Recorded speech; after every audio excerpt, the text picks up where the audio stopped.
effect, like you said, and if you invest into it, you can really get that cooldown timer super low, and so it makes it very difficult for the enemy to actually push back into you. But sometimes you gotta know your limits. We got the, like I said, very best taco here, Creator Council, Caster Extraordinaire. I like the title. I know, Killer of Dragons, like the Daenerys like title. So, I mean, reintroduce Creator Council, what is this? So essentially, I've been a part of the team that was like playtesting Spellcasters Chronicles over the past year, essentially. And it's been really cool kind of just watching the various iterations and developments because I was telling the dev team earlier too, I was like, it'd be really fun just for like a little nostalgia kick, go back to that very OG build and just see the night and day differences because it really has come a long way. And I'm just very excited with like, they got the good bone structure down. And now we just need help from like audience members, you guys back at home, wishlisting the game on Steam, checking things out, because the more feedback they get, the better, the more improvements. I know, and you were live before us on your own stream, right, playing this game. Yeah. So like, you got to give your first impressions. Like, what's been your favorite spellcaster to play? Easily the Fire Elementalist. It's not even close. His kit just resonates very heavily with the kind of playstyle that I like to go for. You can be kind of scrappy and aggressive, but I really just love his unit spam and being able to like imbue my minions with like the fire effects and my teammates. It gets kind of crazy very, very fast. You can just put so much pressure into one lane. I know. It kind of seems like crazy to see people on fire, but it's like a good thing. I mean, the minions seem to love it, that's for sure. Where you get to kind of take a look at this game. I mean, we were trying to describe what this game was to like people who have never seen this before, but it's so unique in the different mechanics that it has, and it's really uncomparable to any other game. Yeah, I think one big thing is that it's like it's deceiving in the MOBA title because the most MOBA aspects for me, coming from a MOBA background, it's got the third-person perspective, right? I understand that. But the laning features and a little bit of the jungle asset control. But the main reason I had to hop on the mic, I got to cook my friends if they don't beat the dev team. So the devs are on there? The devs are in this one. One of them did get his main ban from him as far as I'm aware, but it is going to be aggressive to start. Bobby better step it up. I'm trying to see something, show me something good. Oh, there's so much to manage in this game, whether it's like the big skill expression, the thing you have to focus on is the macro, pushing those minions, the push and pull, but there's so many side objectives too, like you were telling me kind of these jungle camps to help you level and stuff. You really want to have strong unit control and strong space control. If you have a full optimization over the jungle camps, you're just going to be leveling up and keeping that consistent lead over your direct enemy opposition, but also it gives your teammates space to kind of move around the map. You can already see a little bit of aggression here taking place with the Fire Elementalist, and that's the way. You just want to get up close and personal. His melee attacks to start with, even if you're not investing into his spells, he does so much damage to open up.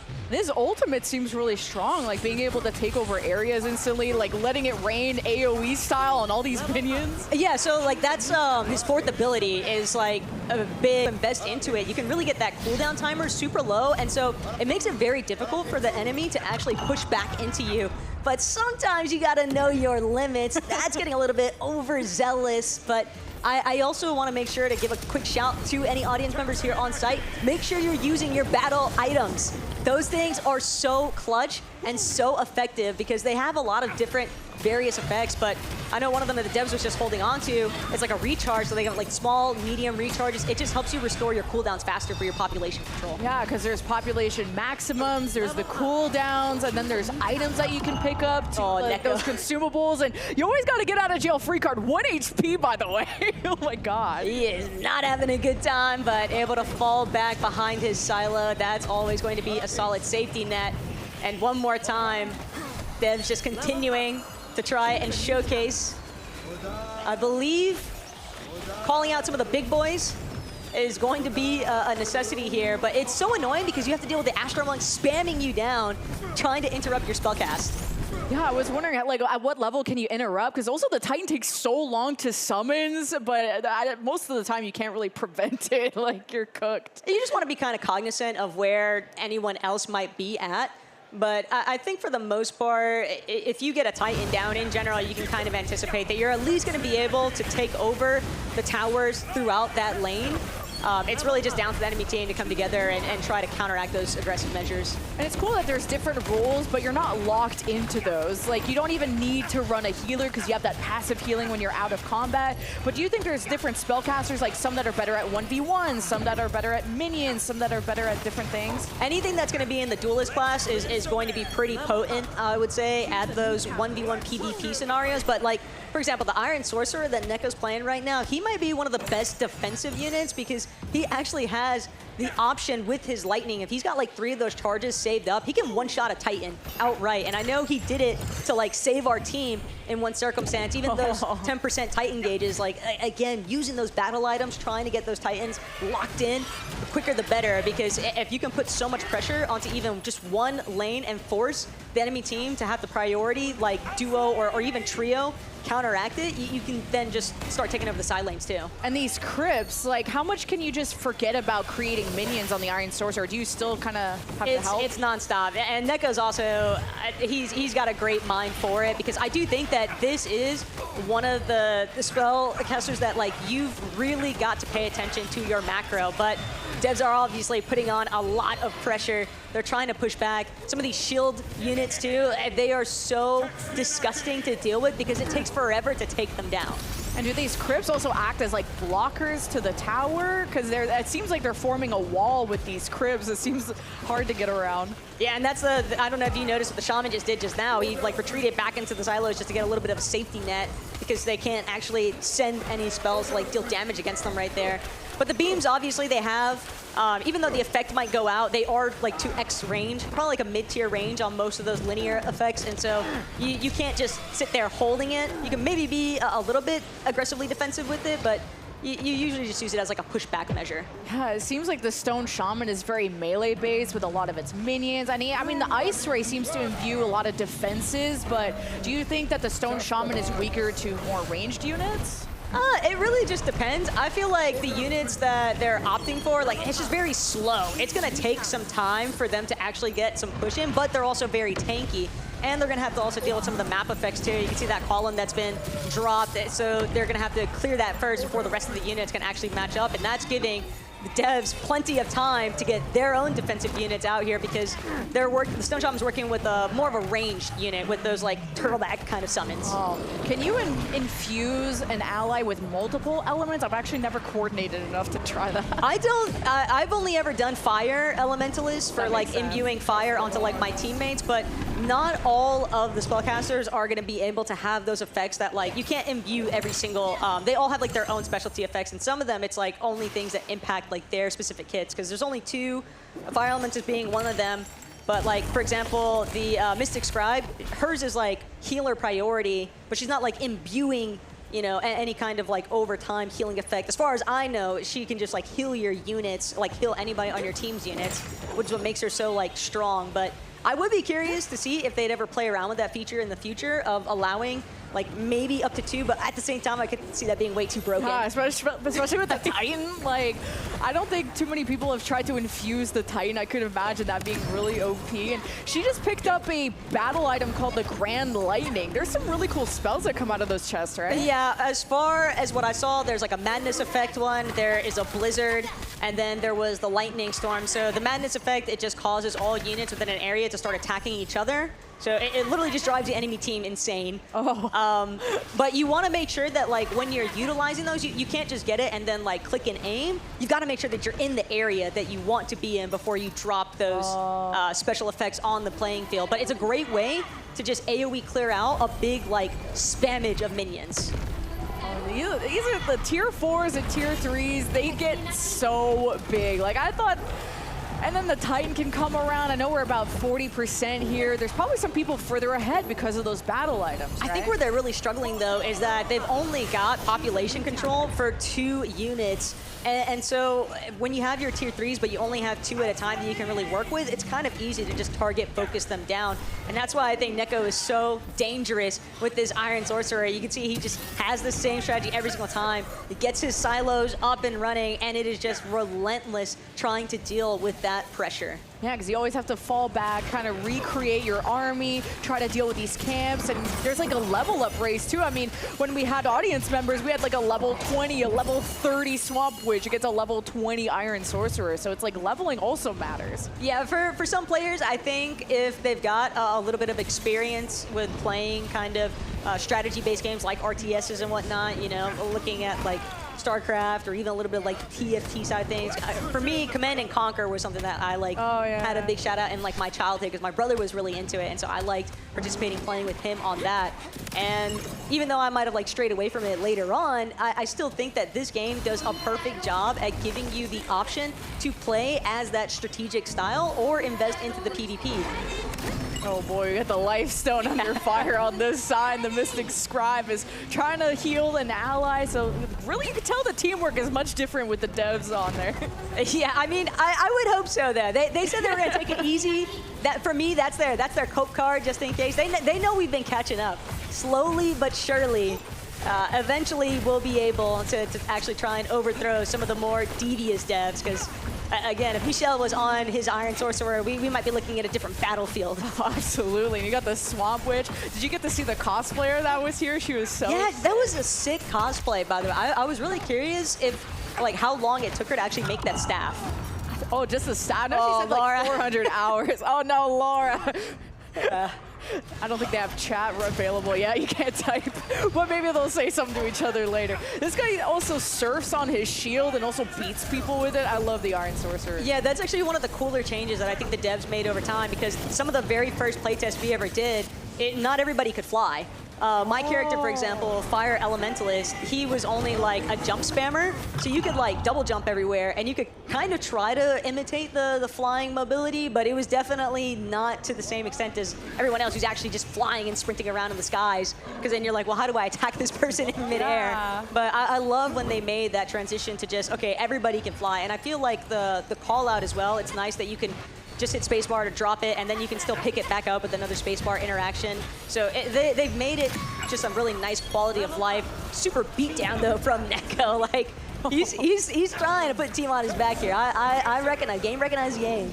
Oh my God, this giant minion too is beating people down, but one guy against 20. I mean, had to go down eventually, but the Life Stone's starting to go down on the blue side. Like, if you just look at the mini-map, y'all, the macro game definitely favoring the red side, and these Life Stones are going down soon. Yeah, they're gonna need to deal with that little throng of minions in center lane because mid and that right side of the map just getting a little bit too heavily bled into. That's gonna put so much pressure and really just prevent left side from being able to do their thing. Now I think Stone Shaman trying to come over, but in the middle of healing, trying to get that health regen, it's just tough because the devs are just all over it right now.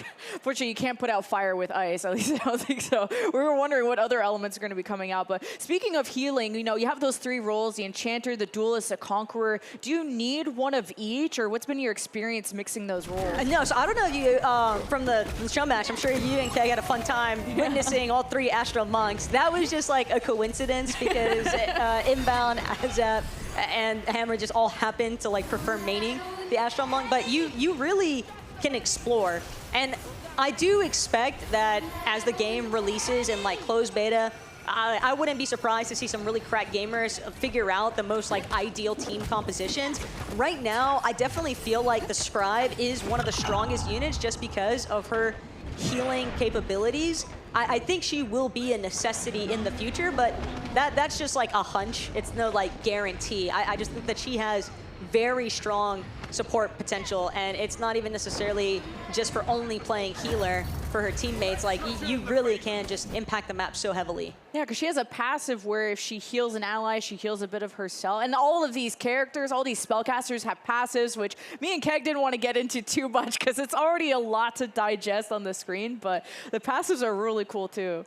Yeah, right now, level disparity though is, I wouldn't really say it's favoring blue, but the fact that Necko's rocking the level 17 is definitely a pretty steep gap, especially if he can be more aggressive against the Scribe on the dev team, being only level 12. But I'm really just waiting to see what happens with these silos, because again, it's one thing when you're playing with them by your side, but to actually watch what this guy's getting up to and why it's been driving everybody insane in the playtest, it's kind of hilarious to watch.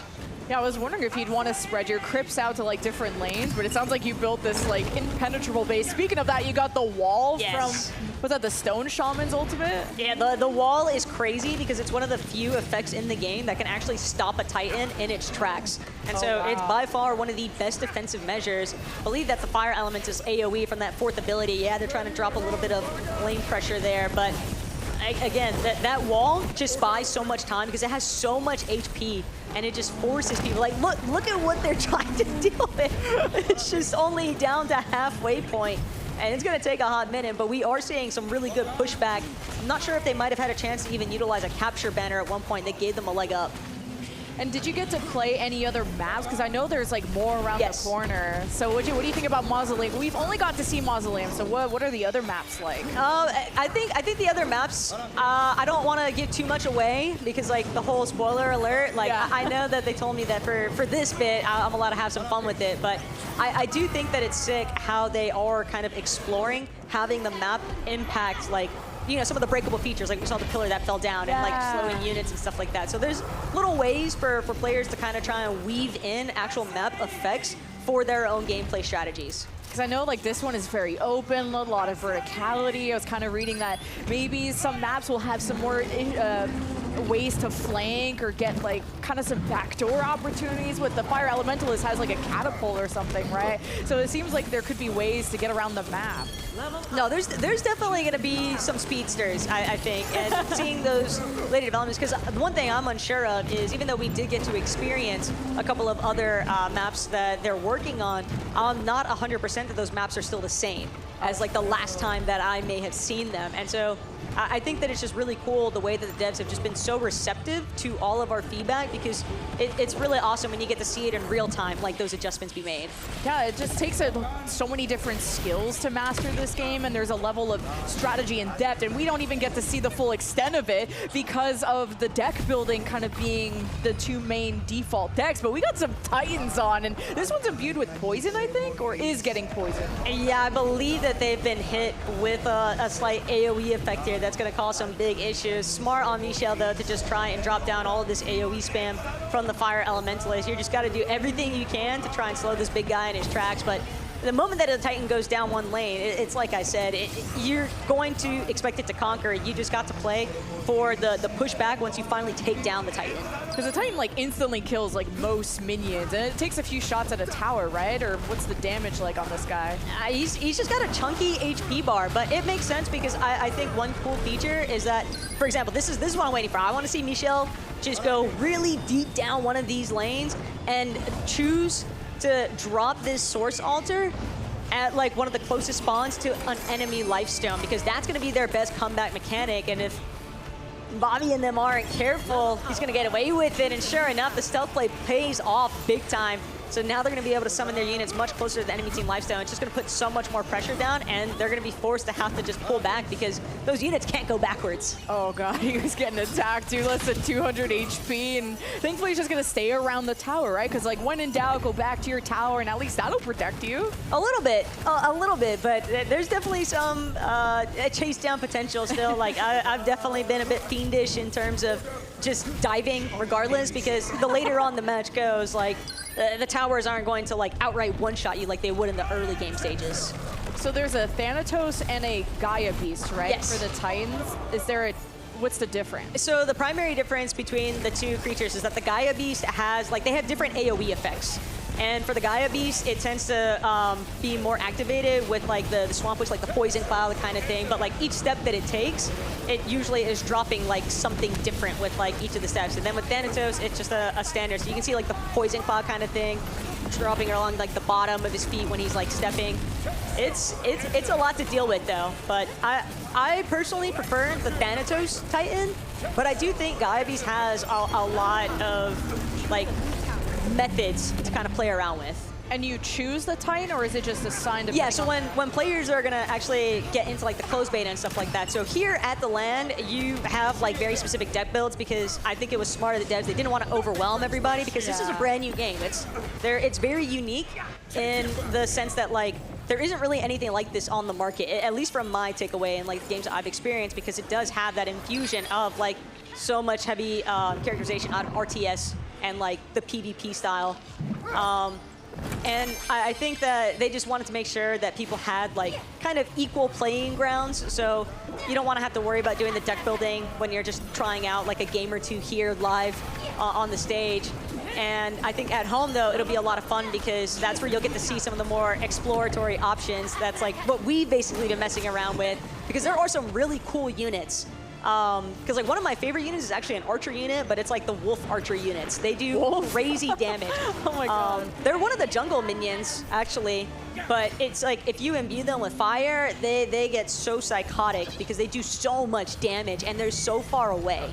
Oh, there's more and more Titans. I feel like there's a lot to look at later in the game when everyone's getting their Titans online, and the level discrepancy is starting to get more apparent for the blue team being a few levels ahead, and they got 2 kills going on. Look at that 40-second respawn. Yeah, those respawn timers are what might be the actual straw that broke the camel's back, because only one dev actually being alive is going to put so much pressure onto Michel, and you can't toggle every single lane at once. Like, he doesn't even have time to try and clear jungle camps to get a little bit.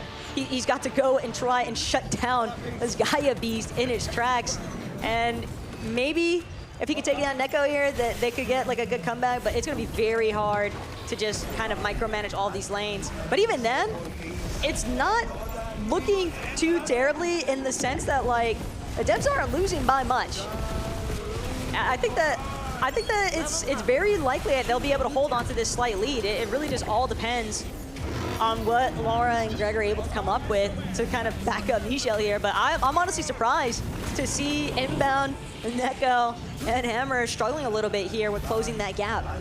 No life stones have fallen yet. And Base, what do you like to level on the Fire Elementalist? Because I don't know whether I want to buff my minions, buff myself, get more HP, or do you kind of balance it all out? I go all in on units. I sacrifice my PvP damage, but the units can do so much damage for you that I think it really catches people off guard if they're not like, because they might think that I'm trying to get up close and personal, but in the Conqueror class, that is kind of what the Fire Elementalist is meant to excel at. He's like really intended, I think, for just supercharge pushing one singular lane.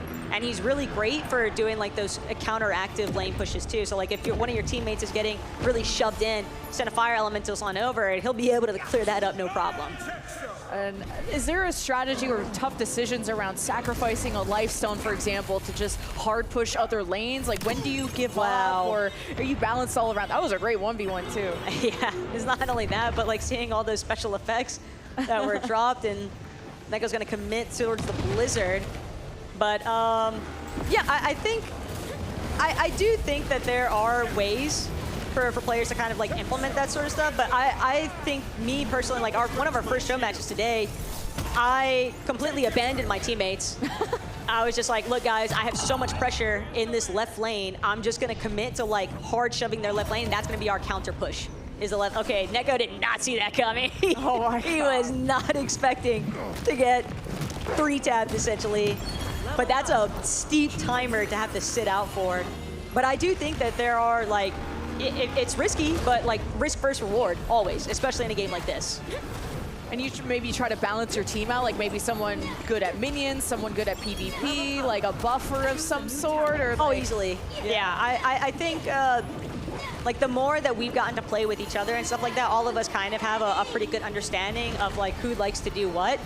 But I think ultimately all of us are just so fixated on being sweaty against each other that you're going to throw out anything and everything if you think it'll give you the advantage. And little bit of a stalemate here, but it is finally going to be Thanatos taken down, and you can see the source altar that's been dropped from the battle item. That could be a big comeback play here for Michelle, just to kind of further extend the lead. That seems like a really strong item, just getting an altar for free, like, or do you think all like the firestorms and the blizzards, like, do you have a favorite battle item? The source altar, I think, is definitely the most powerful one, but you have to make sure that you drop it in the right lane. Like, you really want to make sure that you're utilizing it to its max potential, because if you, for example, drop it on like one of the earlier altars, it'll still take so much time for your units to push down. They still have to reclaim everything, whereas if you just cut off your enemy by going towards an altar that's like closest to their lifestone, they're gonna have to fall back because they don't want you just spamming units right in front of their face.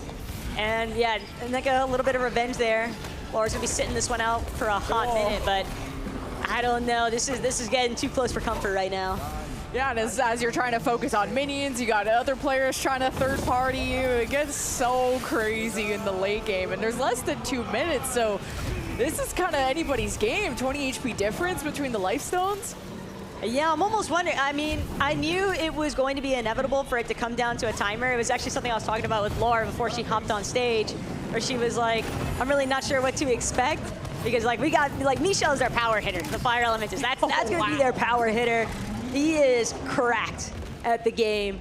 And the fact that he's off-rolling and still being able to put up this much pressure is crazy. But with only 1 minute left to go here, Lemon, it's going to be a total squeeze to get these last couple of points off the lifestones. Yeah, an absolute base race. Like, at one point, do you just like abandon defense and just go offense or push another lane just to try and match the HP? I mean, it's 10 HP difference between the lifestones, and that could determine the winner. But all I'm saying is that if I'm seeing Necko struggling, I know it's got to be a tough battle out there, because this dude has been like one of our ringers on the team.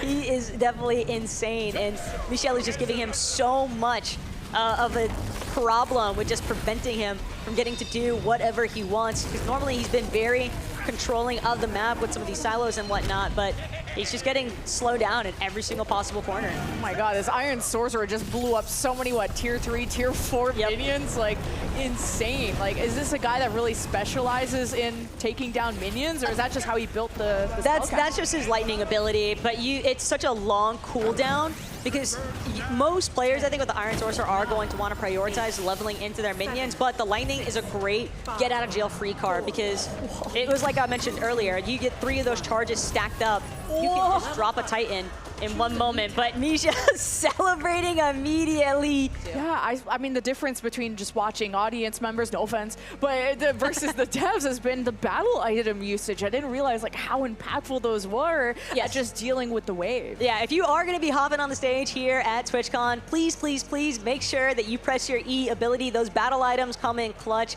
Even if it's just a small or a medium recharge, it's still going to make such a big difference in helping get your unit spammage going forward, because as long as you're keeping good population control and then you're also kind of working with the other people on your team, you never know. Like, maybe they have a fire elementalist that can also go and imbue your units with those fire charges, things like that. But it is very team dependent, but one person can control the flow of a game if you're not careful. Oh yeah, there's carry potential, team play potential, it's beginner friendly, there's depth and strategy, and this is just the beginning, guys, of Spellcasters Chronicles.